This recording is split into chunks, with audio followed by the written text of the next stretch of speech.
For the next 10 nights, I'm going to be fishing one of the biggest canals in the UK, surrounded in countryside, and with an almost completely unknown stock of carp, up to over 40 pounds, including some other surprises.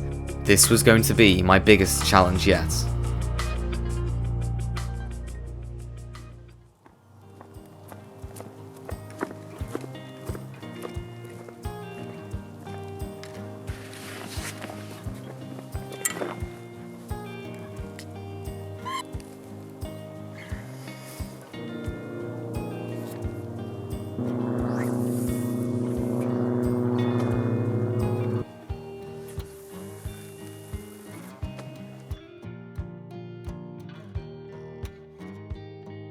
Right, well I've just come for a really quick day session on the canal. Not really to catch any fish, but more to explain what happened over the last 10 nights of fishing. And it's honestly probably one of the most, I say, interesting and exciting stories I've ever told to YouTube, so let's get straight into it. Right, so this video is going to be different to basically all my other videos. As on most videos, I'm either talking, over voiceovers on a script, or I'm saying stuff in the moment whilst I'm fishing. And although I did do that, on this session, I filmed a lot less, as I put basically 100% of my time into fishing. I didn't film as much, definitely not as much as I wanted to, and I basically put all my effort into fishing and trying to catch, one of these elusive canal carp. Now before we get into the fishing and, what happened over those nights, I want to kind of go over kind of the stock and what we kind of knew going in.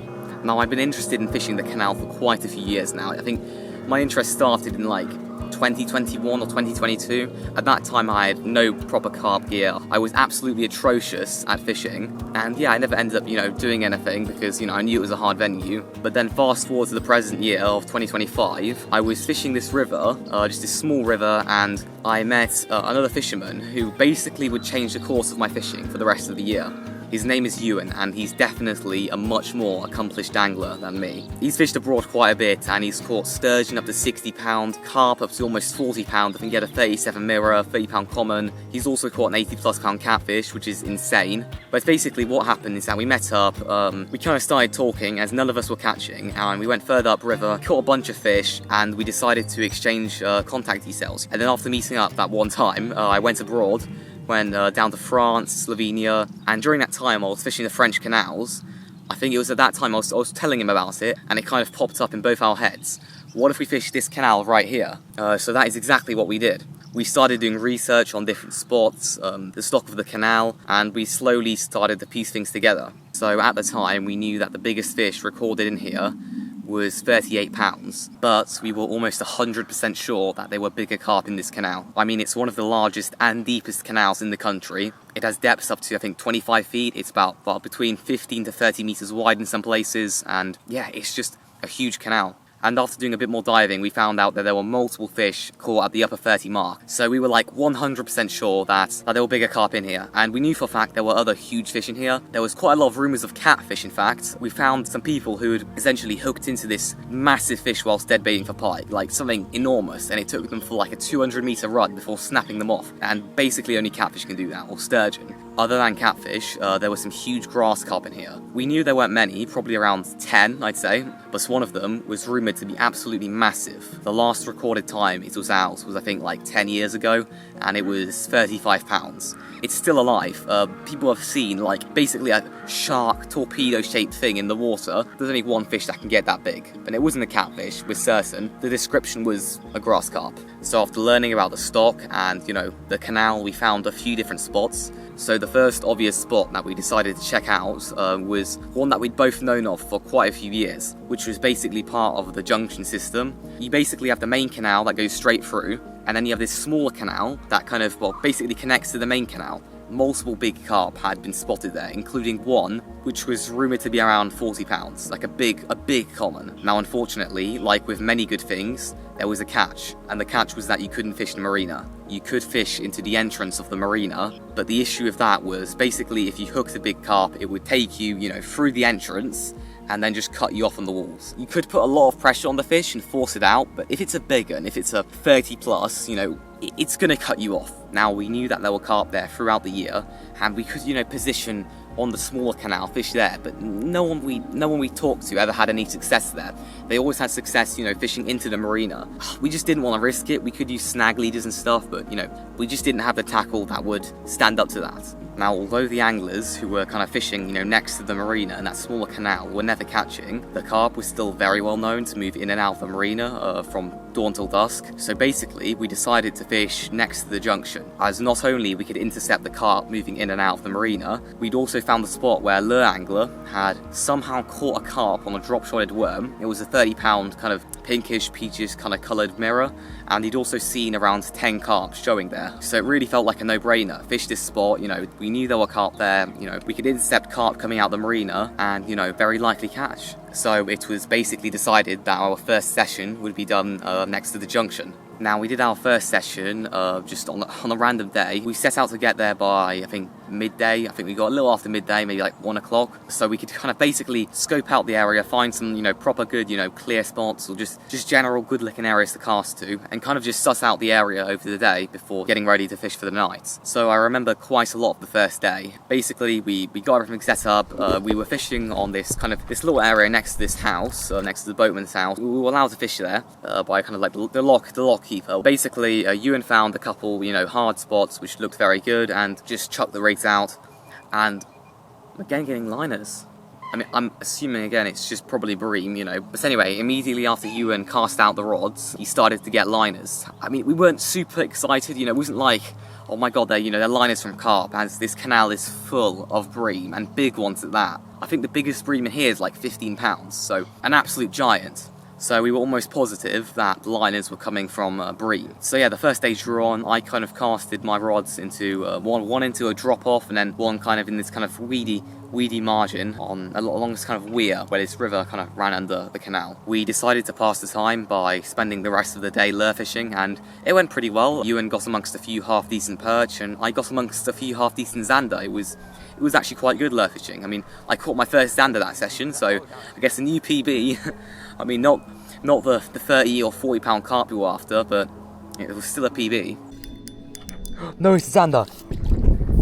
Holy crap. It's a zander. Dude. I don't know. You do not need zander. Although unfortunately, whilst lure fishing, we were informed by the owner of the house that he didn't want us to fish there, which is fair enough. We were fishing right next to the house, but luckily there was another spot on the opposite side of the canal that we could set up in, so that's exactly what we did. And yeah, we got set up for the night, and yeah, I think we were both quite excited. I think Ewan was a lot more full of anticipation than me. I mean, he was like adamant that after 3 nights we'd probably get amongst the fish and start catching. I was a little bit kind of more like, probably not. Was probably going to be more like, you know, 6 to 8 nights before we start catching, you know. So yeah, we didn't really know, but yeah, we got set up. And that night, I think we did hear what sounded like a carp showing. I'm not sure what it was, but something big did show that night whilst we were in the tent. And yeah, that was about it. We slept peacefully for basically the whole night. Although at first light we decided to wake up and recast the rods just in case, you know, we'd been done by bream and stuff. And that was when Ewan started to get bites from bream, and it basically was relentless. Oh, there's a carp. That's fighting. What is it? Bream. Bream, okay. Slab of bream, like, wow. Bream. It's huge. Covered in battle scars. Oh, that thing's been attacked by a pike. That thing's been got good. First fish of our campaign. Slimy bream. It's right next to the lead pads, like literally perfect. Just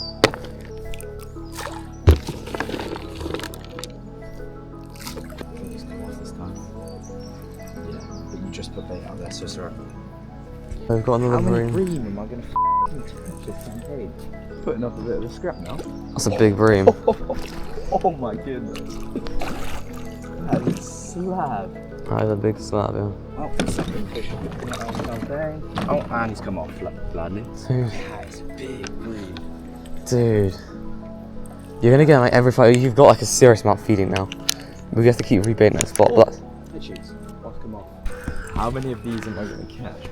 Huge Look bream. how dark it is. I know, that's really. That's a tench.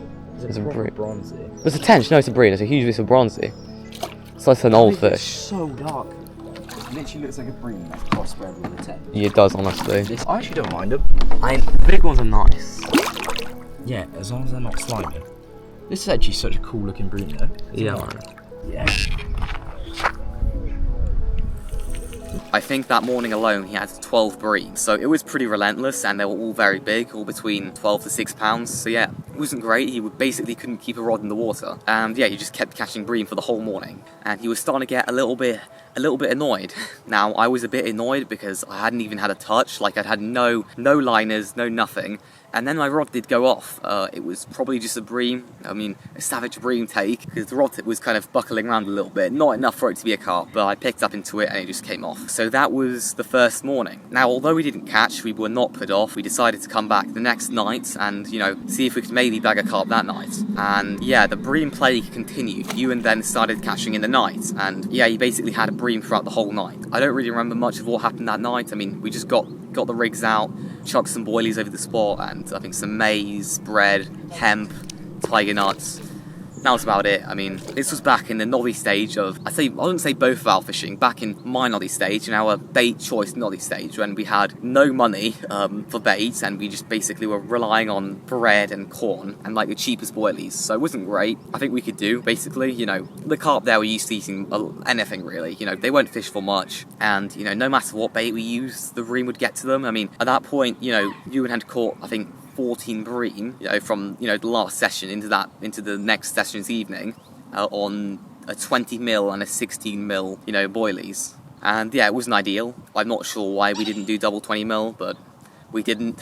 I think it would have been a lot better of an idea. What was really nice about carp fishing there was that on basically all of those mornings we were awoken by like a beautiful sunrise. It was really pretty, honestly, really nice scenery. That morning, Ewan woke up to redo the rods, and he found he'd basically been locked up into snags for the whole night. What we speculate happened is that essentially a bream took the rig and kind of, wrapped around this spot, as he basically casted some lily pads, these really small pads, and there were still big root systems, so we expected, that the bream had just wrapped him round, and yeah, unfortunately he did free it, but there was nothing on the end. It's on tight again. Another bream on, I'm guessing. Yeah. Oh, he's put another scrappy. I feel like this might be my biggest one. Right there. Head shake, you recording? Yeah. It's for the cat, basically. That's a big old bream. That's huge. That's bigger than 5 pounds. That'd be big. It's 6 pounds. 6 or 7, maybe. And that was basically the end of the session. Nothing really happened, and other than getting locked up by that bream, Ewan just kept hooking into bream after bream. I think after that morning, he was on like 24 or more. So yeah, pretty crazy. I only had one that morning, so it really showed where the bulk of the fish were. But we felt like if we kept baiting up and, kept attracting fish into the area, eventually the carp would come. And that was actually quite evident on the next session. The next session was honestly quite interesting, as there were forecast to be thunderstorms that night, so ideal weather for carp. And the pressure was really low, it was lightly raining, all the conditions were in our favour. So we got the rods out. I think Ewan had one bream, and then everything went quiet. But right before midnight, Ewan started getting these savage liners. Basically, the line was pulling up all the way and then dropping all the way back, and just continuously doing that. Really far between like that much. And like proper carpy liners, and a bream just wouldn't do that. They went on for like half an hour, but then kind of the rod tip started tapping, and Ewan just thought there was a bream on, so he picked up the rod, and would you believe it, there was nothing on. And then what's even more interesting and annoying is that straight after Ewan reeled in, something big showed right where Ewan's hookbait was. And it was not like a bream or pike show, it looked like a carp. So Ewan had essentially just yanked the hookbait out of the mouth of what could have been our first carp of the session. It honestly sucked, and yeah, it was really annoying. Bro, is this going to be part of the video? I'll just film you. BFS. How about that? Shouldn't have even brought it, just a waste of space.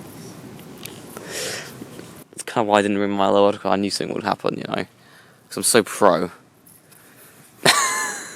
Friend's totally going in the campaign. Oh, he's pissed off, he's pretty angry now. You do not want to be messing with that guy. That night ended up being pretty quiet. I think Ewan had a couple more bream, but yeah, that was about it. And then I think it was in the morning, and when we woke up, Ewan was looking out over the water, and saw the first confirmed carp of the session showing. The one before, I mean, it may have been a carp, although it could also just been a pike, so we aren't 100% sure about that, but this one was confirmed a carp. It was 100% a carp, and yeah, we were just really over the moon. You know, it was our first carp sighting, we'd attracted them to the area, and yeah, it was very good, you know, knowing we'd got them in the area, and it seemed like a good fish. It was, I think, a mid-double, it was a long common, you know, kind of one of his kind of like cricket bag commons, you know. So, you know, that hyped us up. You know, we now knew that there were carp in the area, and we were sure if we kept baiting up, we could catch one. So hyped with the fact that there were carp in the area, we decided to plan our next session. So session number 4 was in fact probably the quietest out of all of them. We didn't get a single bite. I think Ewan had one bream that morning, but it was basically nothing. I mean, it was still nice, you know, getting out, you know, seeing the scenery, just doing overnight fishing. It was great fun. But yeah, it was very quiet. All the bream had seemingly disappeared, and we weren't catching nearly as many as, you know, on the first few sessions. Obviously, this was not going to make us give up. You know, we knew there were carp there, so we returned a few days later for session number 5. Now, that session was quite interesting, to say the least. A good thing to mention here is that the rod that I'd positioned on that kind of weir spot never really did anything other than like one bream, so we decided to drop it on the other side next to some lily pads, as it looked like a really good spot. You know, it was like the only big lily pad patch in the area as well. We got settled down, and Ewan had, I think, a couple bream. Oh, I do have a bream. A bream on the left-hand rod? Nice bream. What's that mean? Lucky. You on? Might be. How many bream am I getting? And that was basically it. The night was relatively uneventful, other than one bleep I had, which I decided not to check up on because I didn't really think anything was happening. But I hugely regretted that, as in the morning, when I woke up and went to check the rods, I found out that my right-hand rod had a massive drop back by like 15 meters. Now, this was absolutely gutting, you know, as I could have missed a bite from a carp. And you may be thinking, you know, how did you not get any indication other than one bleep? And it was basically because back in the day, I was very noddy, you know, I didn't even have proper bank stick setups or rods or bi-alarms. I wasn't using any bobbins. So if the line did drop back, it wouldn't have got detected. And that is exactly what happened. So that was honestly gutting. You know, I could have lost, you know, my first carp of the trip, only, you know, what, 4 nights in. So yeah, it really wasn't good. I wasn't feeling very happy after that, and even less so after I tried to reel in the other rod and realised it was snagged. And unfortunately, something had, you know, snagged it up, and I just had to pull for a break. I'm assuming it was just a bream, but you know, you never know. It could have been something a lot bigger. So that was basically it. Ewan had no action, and I potentially lost the first carp of the trip. Now, after asking some local anglers about it, they assured us that it was likely just a big bream, as big bream would quite often do stuff like that. You know, just pull the reel off the spot. You know, even 13 meters or more. That kind of, I guess, comforted us a little bit. It was still annoying because, you know, you never know. Maybe it was a carp, but it did make sense what they were saying. You know, we were catching loads of big bream, and if there were a lot of them up to 6 pounds, there were going to be a few over that 10-pound mark. So moving on to the next session, that was another relatively uneventful one. I think Ewan had a couple bream that night. We had a couple bleeps over the night, which I checked all of them this time, you know, just making sure, but nothing really happened that night. Although, the next morning, when I was watching the water, I saw a definite carp show. It was, again, probably a low to mid double common, but it was a carp, and it showed right next to my spot. Now, this really excited us, as it was near our spot, and we'd seen 2 confirmed carp now, so we stayed at it for the rest of the morning, but nothing happened. I think Ewan had a couple bream, but yeah, surprisingly, literally nothing happened. This did confuse us, as we'd seen 2 carp in this area, so we knew they were over the spots, they were likely feeding on the bait, but we still had no proper encounters with them. Yeah, it was interesting. It was very interesting. Now, I'm going to simply summarise what happened over the next few sessions, as it wasn't much. Basically, the next few sessions were really quiet. Even the bream was scarce, and they're not meant to be that scarce. I think Ewan had like 2 or 3 bream over sessions 6 and 7, so it was very silent. No more carp was showing. I didn't get any bites. You know, liners were scarce. It was just dying off. The spots seemed to be really drying up. and it really puts us off, honestly. It completely destroyed our excitement for fishing there. So it was at that time that we decided to start looking for other spots to fish, and the next best option that came up was the bay, which is the spot I'm currently fishing today, as it's a really good spot. Now, we were encouraged to fish this spot because, well, it was a big feature on the canal. You know, it was a huge reedy bay with 2 entrances, which were both full of snags and, you know, known to hold carp. So we decided to go down and, you know, check it out. And before long, we did our first night here. Now, unfortunately, because we're both absolutely terrible fishing, we didn't bring a spawn. So basically, we couldn't accurately bait up the other side of the canal where we'd be fishing. I remember Ewan desperately trying to pack these balls of bread, maize and boilies together to, you know, try and chuck out, you know, to the other side. And it did somewhat work, but it wasn't great, to be honest. So that session, we got both of the rods out at around like midnight, and yeah, it was pretty quiet. I mean, not a single bleat for the whole night, into the morning. Although what I do vividly remember that morning is that Ewan saw a carp just randomly jump out in the middle of the canal. It was very small, not even a double, but it was a carp, so it just showed they were definitely in the area. And it certainly convinced us to do another session here. Unfortunately, the next night that Ewan was free on, I was very busy, so he ended up going out with another friend who'd in fact actually had 2 bites from carp on this spot, which one of them he'd landed and was a 25-pound common, so a really nice fish, and you know, it definitely showed that they were in the area, but that night was also really uneventful, and his friend only had like 1 bream, and that was basically it. That was the second session there. Now, thankfully, for the third session that we were going to do on the bay, Ewan had actually bought a spawn, so we were basically set for baiting up the other side of the canal. And that's exactly what we did. We spawned out, I think, 20 spawns of maize, and we chucked out a few boilies as well, but that was basically it, you know. We got the rods out and hoped for a bite. I remember late that night I heard a massive crash in the reeds, definitely from a carp, or I was pretty sure of it, but the next morning we awoke to nothing. A completely dead night. I think his friend had a couple bleeps, but that was it. It was another pretty disappointing night. Now, the next session we did was almost a month later. I think it was mid to late September, and yeah, we just had a day free, so we decided to go down to the canal. Now, for this session, we decided to go back to the junction and the marina, as we could just not be bothered that night to barrow our gear all the way up here. It's about probably half a mile, so it was just not convenient. It was already dark. We just wanted to get set up. It was quite a windy night as well, so casting out would not be that easy. But yeah, we got everything set up, got the spots baited up as normal, you know, got the bivvy set up. But then after we got the bivvy set up, I just went to check the rods and realised Ewan had a massive drop back. He was using bobbins, but his alarm had like malfunctioned or something, or I think he forgot to turn it on, and basically it had a huge drop back and we did not know anything about it. So he reeled in to find that the bait had moved from the pad spot to like the narrow bit going into the main junction area. Now we are almost certain that this was a carp, as all like the bites and, you know, the drop backs we had before came towards us, and you know, the bream would naturally kind of move away from the spot and you know just come basically towards us. But this one was moving in the opposite direction. And not only that, carp often will, you know, try and go for abrasive snags and stuff, you know, just, you know, to cut off the line.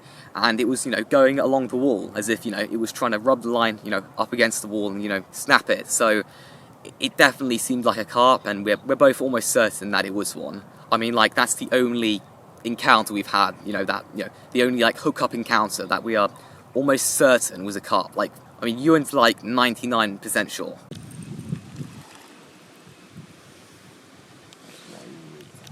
Well, I woke up just to check on the rods and everything, but I got a bit distracted by that. Oh my gosh. Honestly, this is like the special thing about carp fishing, like, that's amazing. It's actually really nice. How gold that is.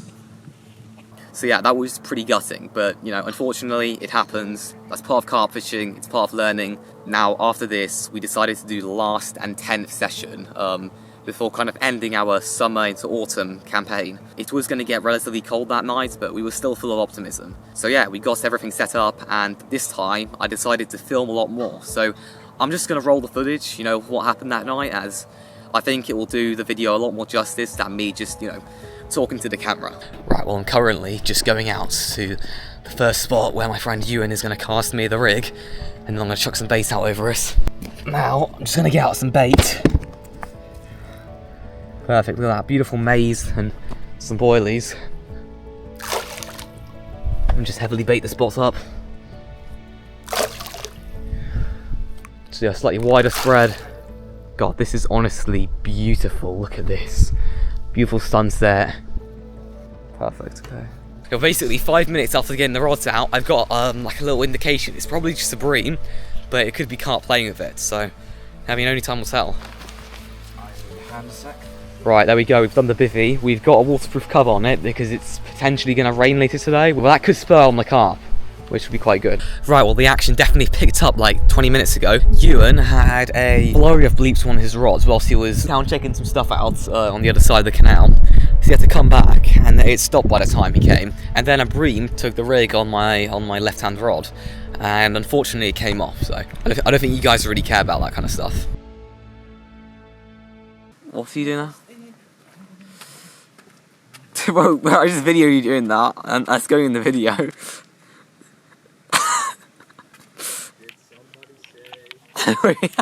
Where's the wheel?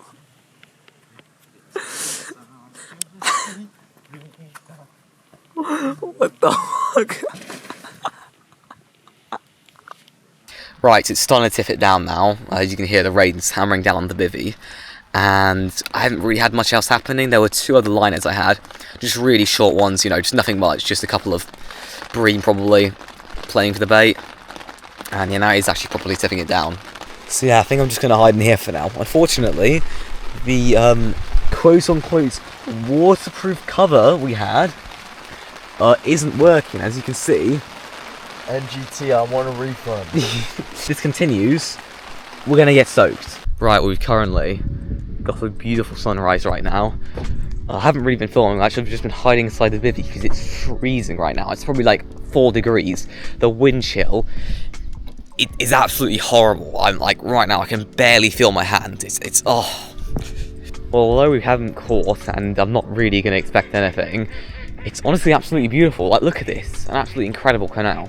No, it's just like the most beautiful scenery. Really, really happy to be honest, just being here.